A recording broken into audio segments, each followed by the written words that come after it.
جماعت اسلامی کی دعوت کے اندر کسی مسلک یا کسی فرقے کی طرف دعوت شامل، اس کے جو اوصاف عمدہ ہیں، اعلیٰ ہیں اور آج تک بھی برقرار ہیں وہ دو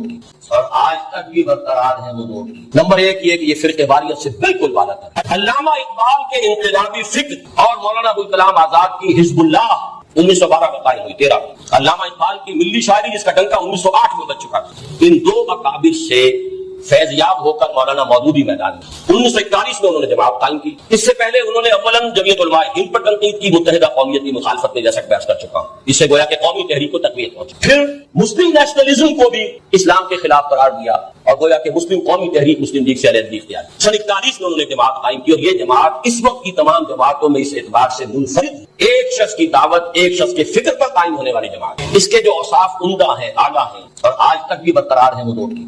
نمبر ایک یہ کہ یہ فرقے واریت سے بالکل بالا تر ہے۔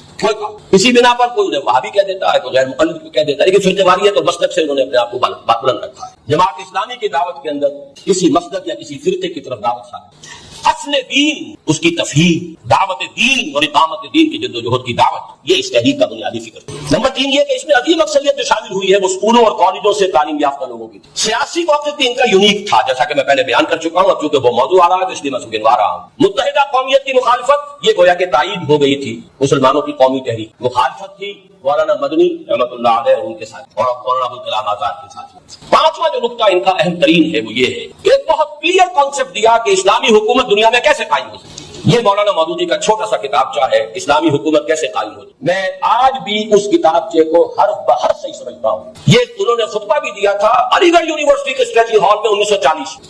2 پوائنٹس جو واضح تھے وہ یہ تھے کہ پہلے خود مسلمان بنو، عملی مسلمان، نام کے مسلمان نہیں، حلال اور حرام پر پابند، حرام سے مجتنب، فرائض کے پابند۔ پھر ایک مضبوط ڈسپلن والی جماعت میں شامل ہو جاؤ اور اپنے تن من دھن کو اسی دعوت کو پھیلانے میں لگا۔ وَلْتَكُن مِّنكُمْ أُمَّةٌ يَدْعُونَ إِلَى الْخَيْرِ وَيَأْمُرُونَ بِالْمَعْرُوفِ وَيَنْهَوْنَ عَنِ الْمُنكَرِ وَأُولَٰئِكَ۔ مجھے اس پورے پروسیس پر آج بھی 100% یقین، سوائے اس کے کہ جب یہ فضا تیار ہو جائے تو آخری قدم کیا ہوگا، یہ ڈیفیشنٹ ہے مولانا کے اس مقالے میں۔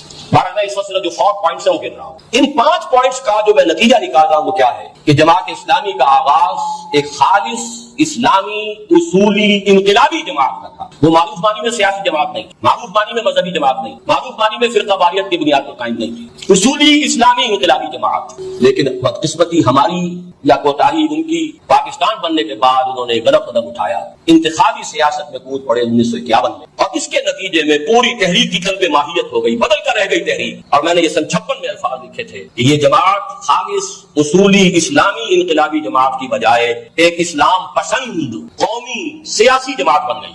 اس پر میرا جو